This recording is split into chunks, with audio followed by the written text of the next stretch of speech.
Crawl, le détail invisible que personne ne voit. Salut, aujourd'hui on va parler de l'entrée de la main dans l'eau. C'est quelque chose qui peut sembler un petit peu banal comme thème, mais qui est super important.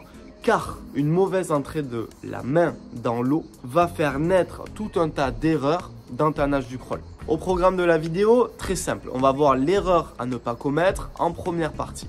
En deuxième partie, on va voir la conséquence de cette erreur. Et enfin, en troisième partie, on va voir la solution. Comment corriger ça et comment avoir une entrée de la main dans l'eau parfaite qui te permet d'avoir un crawl esthétique et plus efficace. Si le thème de la vidéo te plaît, le pouce bleu, n'oublie pas de t'abonner à cette chaîne YouTube pour retrouver toutes nos prochaines vidéos. On est parti pour le sujet. L'erreur serait de rentrer la main dans l'eau beaucoup trop tôt, c'est-à-dire piocher juste devant le crâne avant de développer votre allonge. Ça, c'est la plus grosse erreur. Nous, ce qu'on veut, c'est toucher la main loin devant. Prendre de la hauteur avec le trajet du bras et aller toucher là-bas, loin devant. Ça, c'est super important. Deuxième partie de cette vidéo, quelle est la conséquence de cette erreur? Si vous rentrez la main dans l'eau beaucoup trop tôt, vous aurez tendance à croiser vers l'avant car c'est la mécanique du geste. Si vous rentrez trop tôt, avec la rotation, vous allez croiser et en plus de ça, vous allez développer un mauvais appui, trop à l'intérieur. Nous, on va préférer rentrer la main dans l'eau loin devant, glisser encore un petit peu et développer un appui avec un bel angle vers l'extérieur, plutôt sous le buste.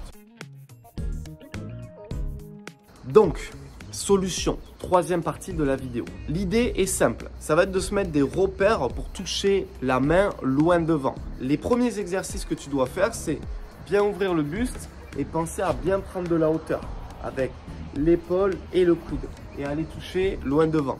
Très important, muy importante.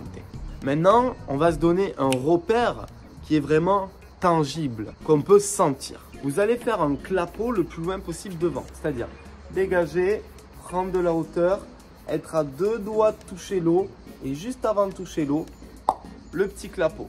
Et ainsi, je valide le fait de toucher loin devant. Donc cet exercice clapot vous permet d'avoir la sensation et de valider le fait de toucher loin devant. N'hésitez pas à le répéter en boucle. Exemple, 50 crawl clapot, 50 crawl où je vais essayer de toucher loin devant, 50 crawl clapot, 50 crawl où je vais essayer de toucher loin devant à nouveau. Et grâce à cet exercice, vous allez bien avoir la sensation de toucher loin devant.